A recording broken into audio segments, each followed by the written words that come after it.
Kemi. Let's head into the papers now, see what the headlines are in Nigeria today. But we'll start with my guests in the studio. The CEO of CKN News, Chris Ndingwandu, is here, as well as Chartered Accountant and Public Affairs Analyst, Sheson Okwade. Gentlemen, thank God it's Friday. Thank God it's Friday, Mike. It's nice to be here. All right, nice to see you. Thanks. Let's begin with the Blueprint newspaper. Blueprint says, countdown to APC NEC meeting. And anxiety as Oshiomole's portrait disappears from Billboards. Buhari's Don's party secretariat and court orders Ajimobi, others recognition as National Working Committee members. We're not aware, party is saying this. Okay, that's all you see on the front page of the Blueprint newspaper. Daily Trust is next now. Daily Trust says pressure mounts on government to free Sanusi and deposed Emir sues IG and the DSS and evacuates 42,000 books from Kano Palace and remain with us forever. Our residents beg Sanusi. And if you watch our report earlier on, it was saying that economic activities have been boosted heavily in our way following the stay of the deposed king in that part of the state. Now, News Direct is next now. ASU strike. That's the focus. Federal government and lecturers reach agreement on IPPIS. Or some people call it EPIS, but it's IPPIS. Okay. From there, let's go to Daily Times. Sanusi sues Kano government, AGF, IGP, DSS, says his banishment, confinement to Nasarawa of his right. Okay. That's Daily Times. The leadership is next now. Leadership says constitutional amendment. Senate moves to whittle president governor's immunity. It wants immunity from criminal prosecution stripped. And presidential governorship candidates to possess minimum of HND. That's a leadership newspaper there. Leadership on the Friday edition. Okay, I guess this will interest my guests to talk about this morning. Well, the issue of immunity, I remember years ago, this became very strong debate as to whether the president should have immunity or not. He went back and forth and he was left. Just recently, there was the issue of granting immunity again to the National Assembly leadership. Exactly. Nigerians said no, it was not necessary, it was self-serving and all of that. Now we're back again on this issue. CK, let me start with you on this. What do you make of the issue of immunity? We're still within the debates of immunity. Yes, for me, those that drafted the Nigerian Constitution, the one we presently operate, the 1999 Constitution as amended, had reasons for imputing that into the Constitution. And the president, the vice, the governor, and the deputy governor, those are the people that have immunity. And according to them, is to be able to shift away this unnecessary distraction from those at that level. And but we realize that, but it doesn't, according to that Constitution, it does say that anything criminal done by any of them, they will stand to be prosecuted once they leave office. I think that is what the Senate is now trying to do and say, no, if you are in that office and you commit any criminal, then any level of criminality, then you should be able to stand for it. And I believe that the reason is not far-fetched because some of them have taken this to a level where it has become necessary for them to be said, because for any action of every human, there must be check and balances. If you now give it, if you don't do that, then it's turning to autocracy, where it becomes somebody becomes an absolute ruler who thinks that he can do and undo and the rest of them. So an emperor. I think we should have a second look at that, but we should be very, very careful because if we do that and we totally remove the immunity from some of these people, then we might have some challenges. All right. Now, Sheson, the point there is, one would say, some people would say Nigeria is always a peculiar country where what is normal in other climes are not normal in Nigeria. Now, if they succeed in removing the immunity clause from you know, chief executives of either the country or states. I wonder what scenarios you foresee that can play out when it comes to litigations of all kinds, distractions of all kinds. Yeah, like CK said, the introduction of the immunity into the Constitution actually had a reason. And if you see this part of the world, we don't do due investigation before we make any allegation against anyone. And there are no facts to substantiate whatever we want to do. If you decide to dislike someone just for any reason, or you feel that the person in question is actually doing beyond what you expect, the next move is to see, you know, this pull down syndrome. And on the long run, you discover that every accusation against that person is actually wrong. In as much as we will celebrate that they should look critically into this, we will also say that every allegation against anyone before this person is actually dealt with should be properly investigated. We've seen scenarios where a particular allegation against some of those people are just mere force, and it doesn't take away. And before you know it, it distracts them for real in doing what is expected of them. But situations where due investigation have actually been carried out and is substantiated that has been established. For Christ's sake, you see, it's just in this part of the world that we lack values.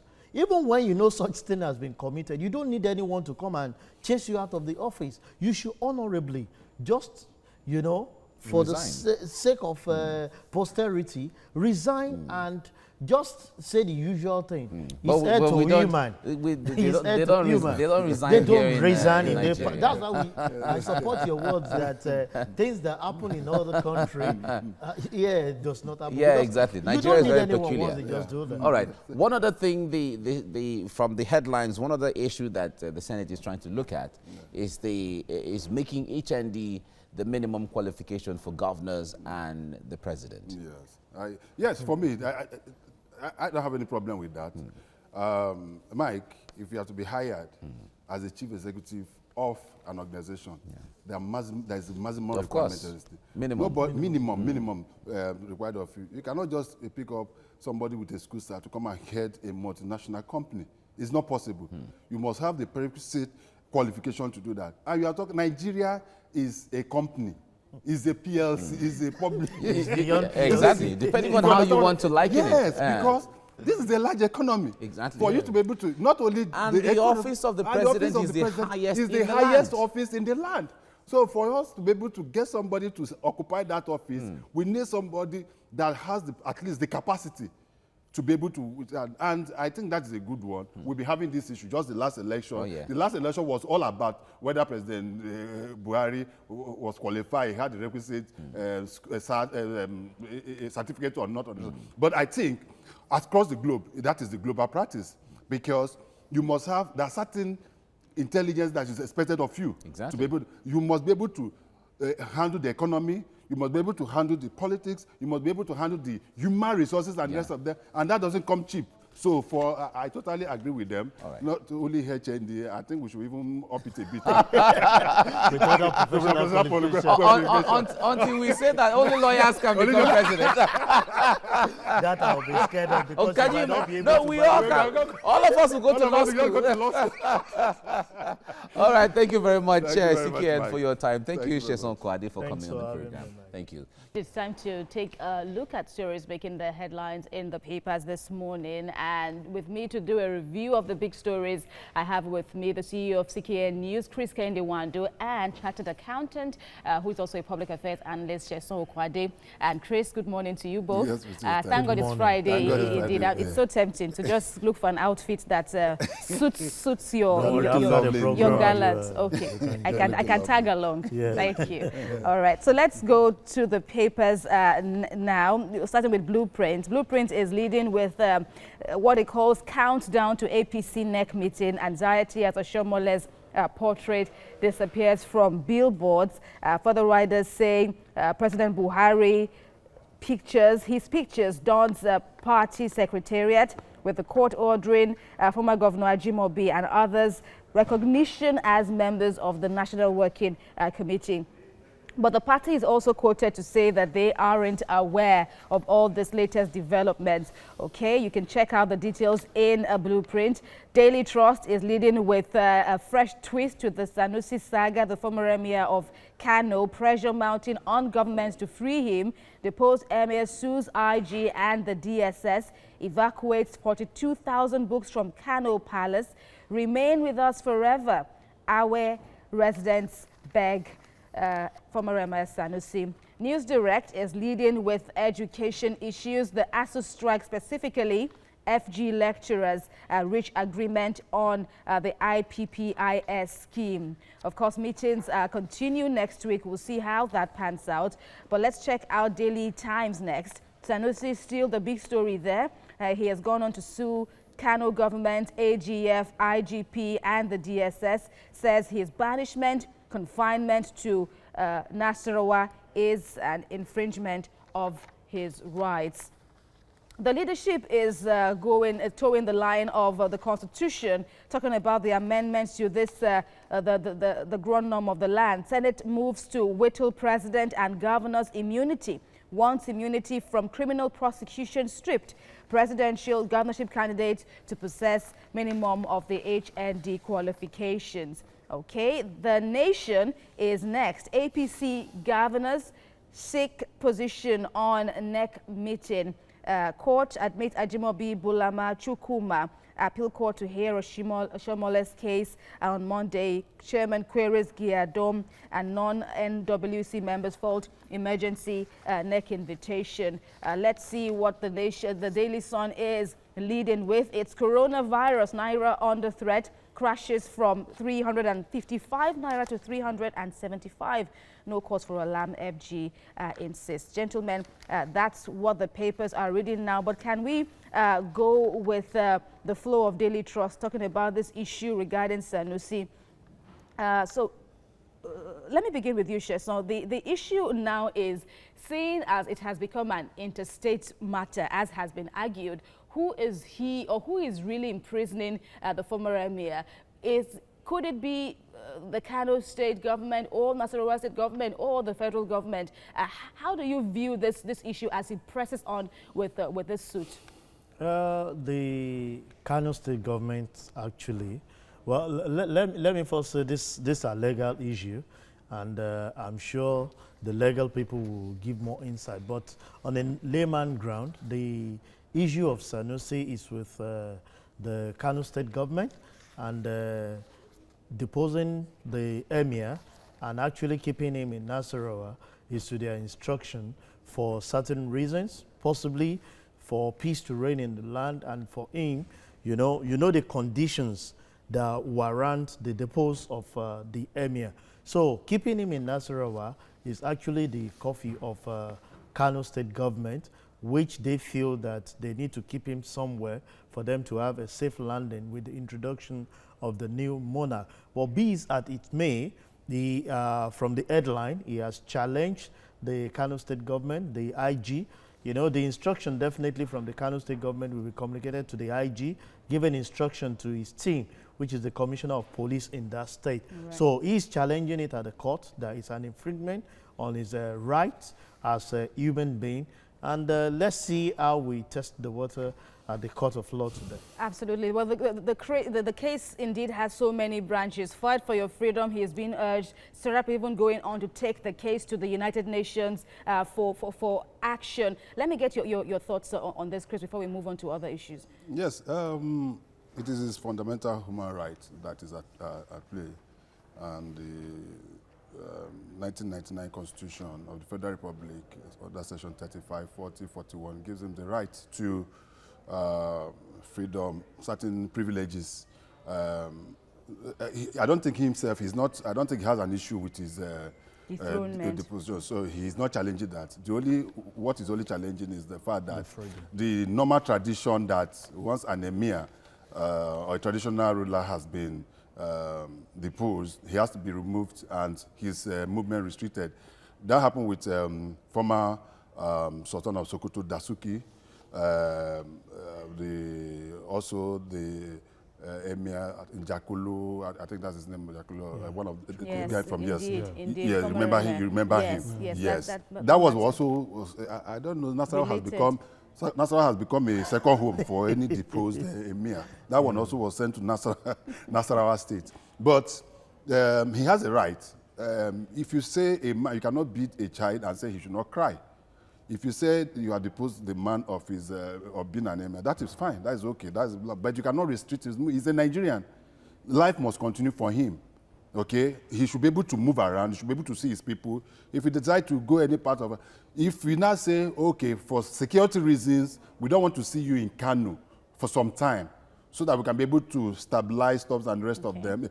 It's just like the governors that were removed. Okay. The governors that were removed by Supreme Court. We used to say because the governor was removed, he shouldn't come to the state. He shouldn't come to the state again. I think that is what he's trying to. I think, and I believe he has a very, very good case. All right. And the former emir should be allowed to be able to move around. And that is just what he's trying to. Absolutely. Shazwan also said, okay, the case is going to be heard for the first time today, so we'll see how that pans out.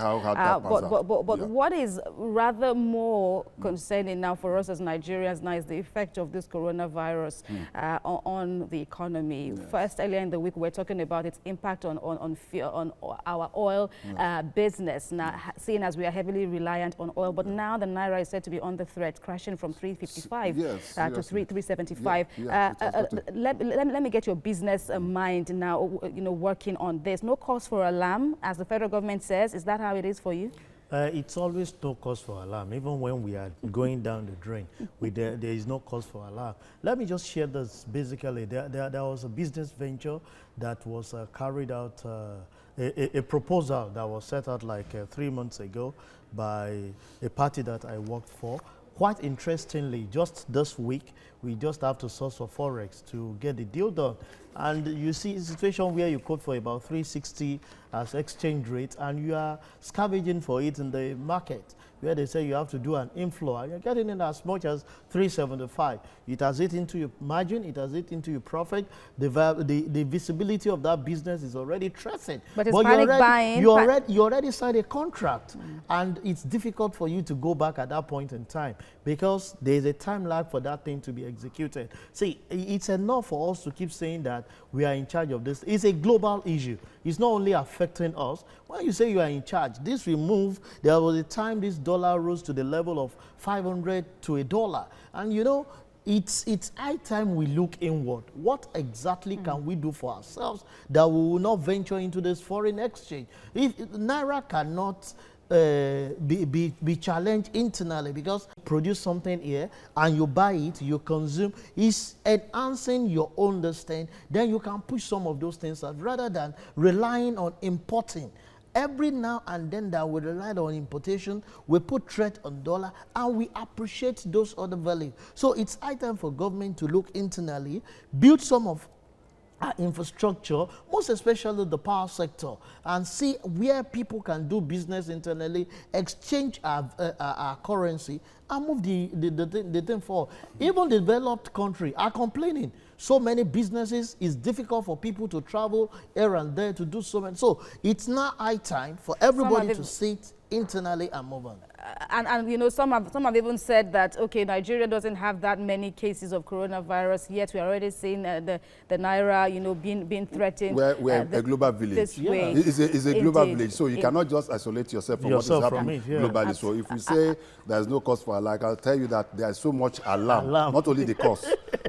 There is problem, there is fire on the mountain. Every country is trying to see how they can be able to manage this. So if our government is saying that there's no cause for, I don't believe that, and I don't agree with them. We should start looking at how to be able to manage this, because if you look at oil prices has come down to as much as about $30-something, and that is a problem for us. Big concerns. Gentlemen, I'm afraid we've run out of time, but I appreciate your comments, your contributions on the program, especially with these stories that are begging for attention. Thank you very much. Well, let's head into the papers now, see what the headlines are. I have with me in the studio CKN CEO, Chris Kende Nwandu. He's here with me, as well as the accountant and chartered accountant and public affairs analyst, Sheswan Kwade. Gentlemen, Nice to see you both. Good morning. Great. Let's begin with Blueprint. Blueprint newspaper says, countdown to APC NEC meeting. Anxiety as Oshomhole's portrait disappears from billboards. Buhari's dawns party secretariat. And court orders Ajimobi others recognition as National Working Committee members. We're not aware. The party is saying that. Okay, that's in politics. From there, let's go to Daily Trust.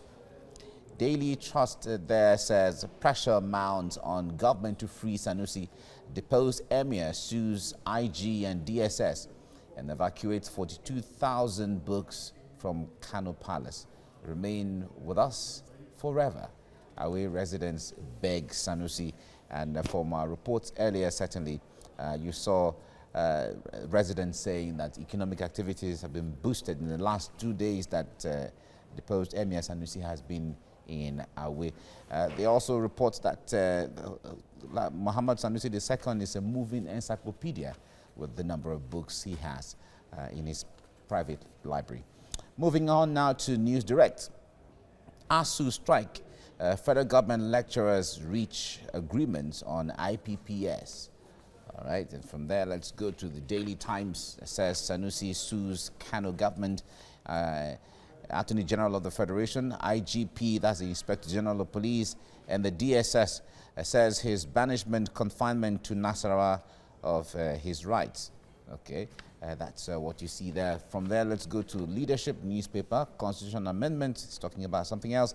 Senate moves to whittle president, governor's immunity. Wants immunity from criminal prosecution stripped. A presidential governorship candidate to possess minimum of HND. All right, that's the Leadership newspaper. Now, The Nation is where we go next. APC governors seek Buhari's position on the next meeting. Court says admit Ajimobi, Bulama, Chukuma, and appeal court to hear Oshomhole's case on Monday. A chairman queries Gaydom and non-National Working Committee members fault emergency NEC invitation. Right, that's The Nation newspaper. From there, let's go to The Sun. Daily Sun is the last paper now, and is talking about the coronavirus. And he says Naira under threat. Crashes from 355 to 375 Naira to a dollar. No cause for alarm, the federal government insists. No cause for alarm. No cause for alarm.